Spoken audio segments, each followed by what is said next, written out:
Alors la synthèse de l'étoheptazine commence comme beaucoup d'autres synthèses, hein. Donc on a un dérivé halogéné qui est chauffé en présence d'une solution de cyanure de potassium et on a formation donc de quelque chose qui est B mais qui est juste avancé, hein, donc qui va pas être bien loin de la formule de C. Donc on y va. PHCl, donc chlorophénylméthane. On le met à réagir avec KCN, donc en fait c'est Cn moins K+, hein, ça va être plus simple, hein, les conditions on va oublier. Et donc on a une SN, et donc la question c'est, est-ce que c'est plutôt une SN1 ou une SN2? Et sachant que le carbocation qui est en équilibre là, ici, il est stabilisé par mésomérie, en fait, on va plutôt faire une SN1.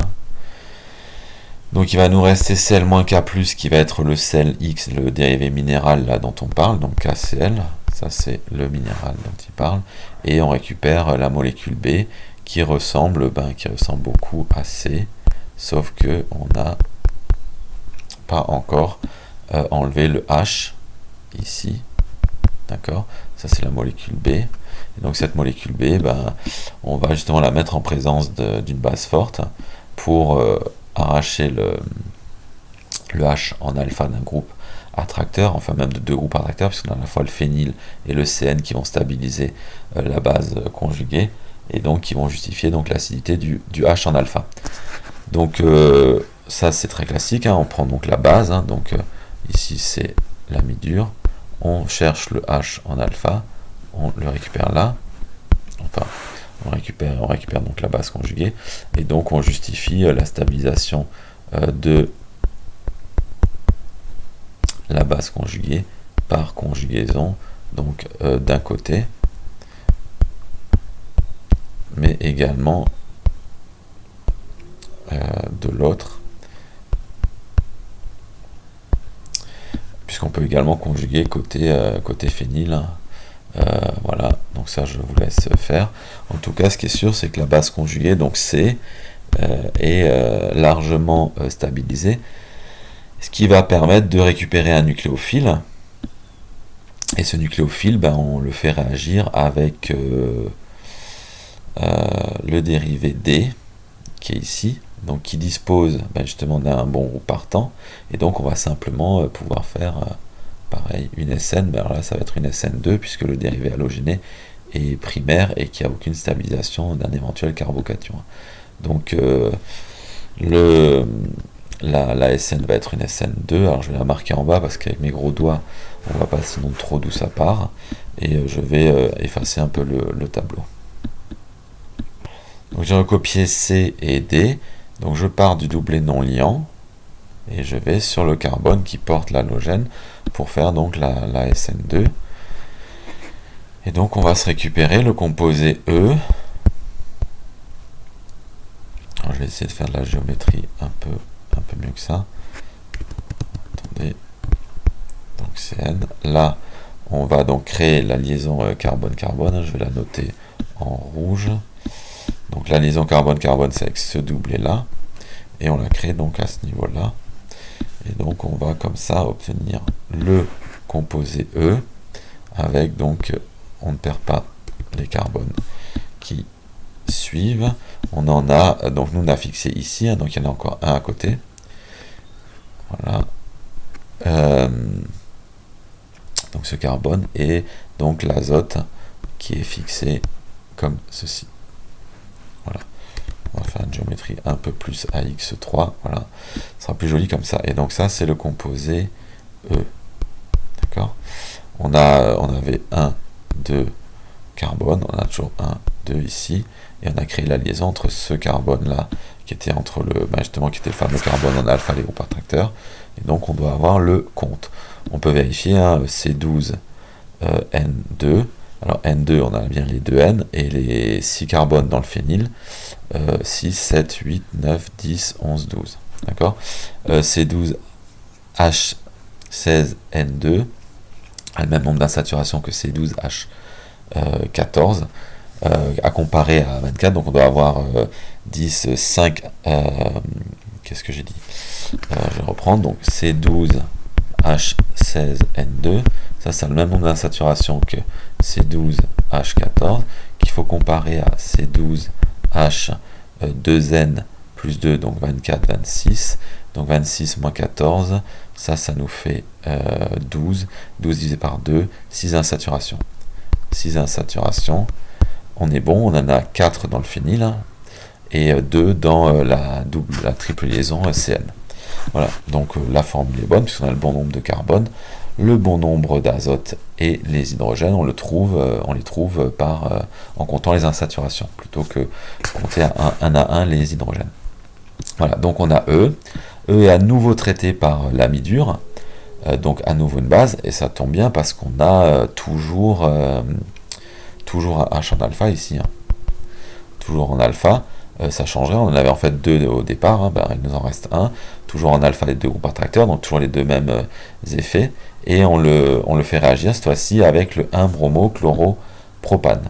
Donc 1-bromo-chloropropane, donc propane, donc chloro et bromo, donc c'est cette molécule là, et on va donc de nouveau passer par ici on va enlever le H en alpha pour repasser au carbanion et donc refaire une SN, donc SN sur le plus polarisable, la plus polarisable des deux liaisons, donc c'est ici, on va plutôt faire partir le Br qui part mieux, qui a un meilleur nucléofuge que le chlorure, et donc on va recréer une liaison carbone-carbone à côté de celle qui est en rouge.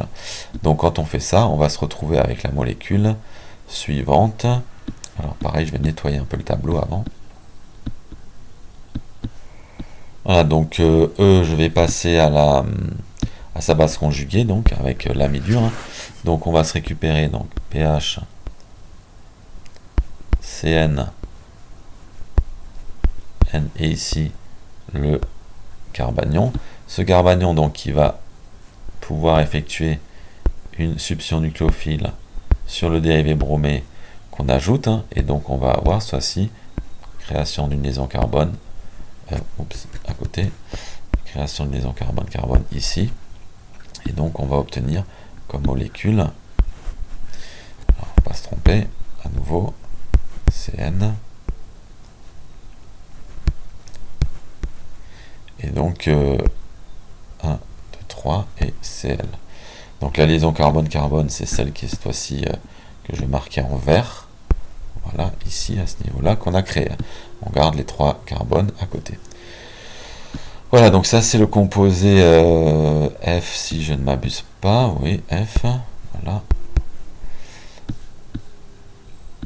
Donc justifier la régiosélectivité de l'attaque de F sur le 1-bromo-chloropropane, donc ça c'est ce que j'ai dit avant, BR est plus gros, donc la liaison CBr va être plus polarisable que la liaison CCl, et on va plutôt avoir donc une succion nucléophile sur ce carbone, plutôt que sur celui qui porte le chlorure. Ensuite G, non c'était G, pardon. Ah oui, F pardon, c'était l'anion, F c'était ça, c'était quand on avait arraché, et donc là on est à G, pardon. Voilà. Donc j'ai échauffé pendant 16 heures à 100 degrés pour conduire à un sel intermédiaire.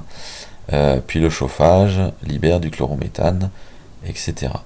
Donc, alors là, on libère on se récupère un sel.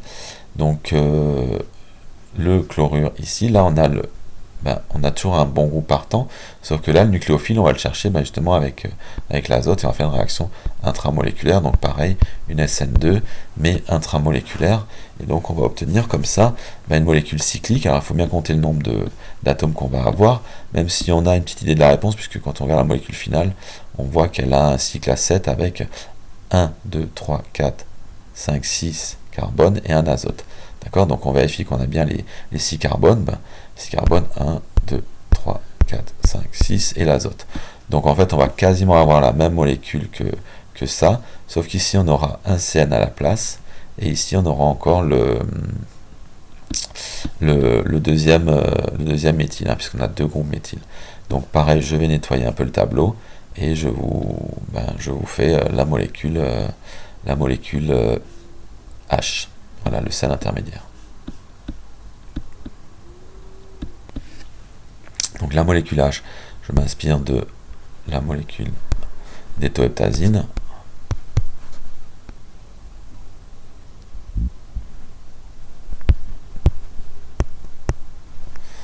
Avec donc un Cl- qui est encore associé à l'ammonium. Donc ça c'est la molécule H. Ensuite H, le mélange échauffé, ce qui libère du chlorométhane. Donc là en fait on a on a ici un H et puis donc on a quand même le chlorure qui est un peu nucléophile et aussi un petit peu basique. Bon, comme il chauffe vraiment très fort et qu'il faut réussir à justifier la formation de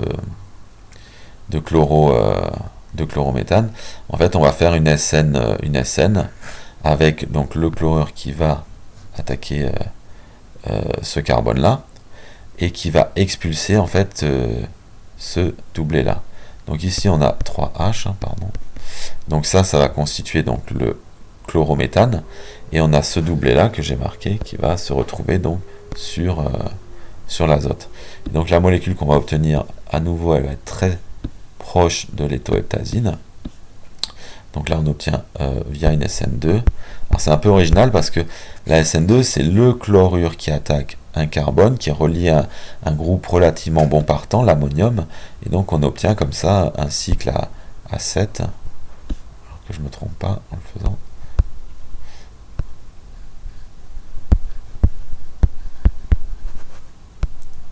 Avec donc le CH3, Cl, là, les 3H, et voilà, et le carbone et le chlore. Et donc ça c'est quasiment la molécule finale. La transformation du CN en ester, ça c'est pour l'an prochain. Donc là on vous la donne. Vous voyez qu'on a ici un carbone asymétrique et donc on demande de représenter les deux stéréoisomères.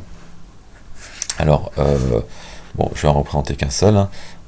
L'autre vous le ferez vous-même. Donc là, si je représente par exemple celui-là avec le CN vers le haut et ici le phényl vers le bas, on peut se demander si j'ai fait le R ou le S. Donc pour ce qui est des règles de Kern-Ingold et Prelog, on a on a un carbone qui est relié à que des carbones bien sûr, sauf ce carbone là est relié à un N, donc ça va être le 1. Ensuite on a des carbones reliés à 2H, alors que là on a un carbone relié à des carbones, donc ça va être le 2.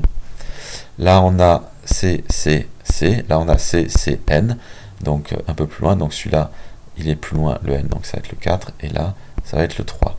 Alors là, l'inconvénient, c'est que mon groupe minoritaire n'est pas en arrière, donc il va falloir que je fasse un peu de contorsion pour ne pas me tromper.